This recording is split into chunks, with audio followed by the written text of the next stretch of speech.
ഈ ഐറ്റം മാത്രം അങ്ങോട്ട് സെറ്റ് ആവുന്നില്ല.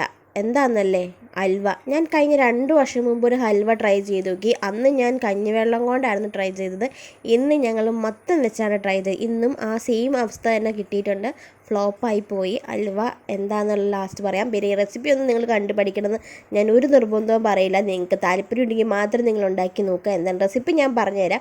നമ്മുടെ മത്തങ്ങ നന്നായിട്ടൊന്ന് വേവിച്ചെടുക്കുക. അത് മിക്സിയിലിട്ട് നന്നായിട്ടൊന്ന് ഉടച്ചെടുക്കുക. എന്നിട്ട് അത് നമ്മൾ നെയ്യിലിട്ട് നന്നായിട്ടൊന്ന് കുറുക്കിയെടുക്കുക. അതിലേക്ക് കുറച്ച് ശർക്കരപ്പാനിയും കുറച്ച് തേങ്ങാപ്പാലും അതുപോലെ തന്നെ കോൺഫ്ലവറും അരിപ്പൊടിയും കൂടി ഒന്ന് കലക്കിയിട്ട് അതും, പിന്നെ കോൺഫ്ലവർ അവരകത്ത് ഓപ്ഷനിലാണ് പറയുന്നത്, ഞാനും ചേർത്തിട്ടില്ല. പിന്നെ നമ്മൾ വറുത്ത് വെച്ച കപ്പലണ്ടി അങ്ങനെ സംഭവങ്ങളൊക്കെ ഇട്ട് ഇതിലൊരു പാത്രത്തിൽ മോൾഡിലിട്ട് നമ്മളൊന്ന് സെറ്റാകാൻ വെക്കുക. അപ്പം സെറ്റാകാൻ വെച്ചു. പക്ഷേ ഇനി കേസരി എന്ന് വിളിക്കണോ അതോ പുഡിംഗ് എന്ന് വിളിക്കണോ എന്ന് എനിക്കറിയില്ല. ഹൽവ എന്ന് എന്തായാലും വിളിക്കാൻ പറ്റത്തില്ല. ഞാൻ ഫ്രിഡ്ജിൽ വെച്ചിട്ടാണ് ഇത്രയെങ്കിലും കട്ടിയൊക്കെ എടുത്തത്. എന്തായാലും സംഭവം ടേസ്റ്റ് ചെയ്തതിന് വ്യത്യാസമൊന്നുമില്ല. അത്യാവശ്യം നല്ല ടേസ്റ്റൊക്കെ ഉണ്ട്.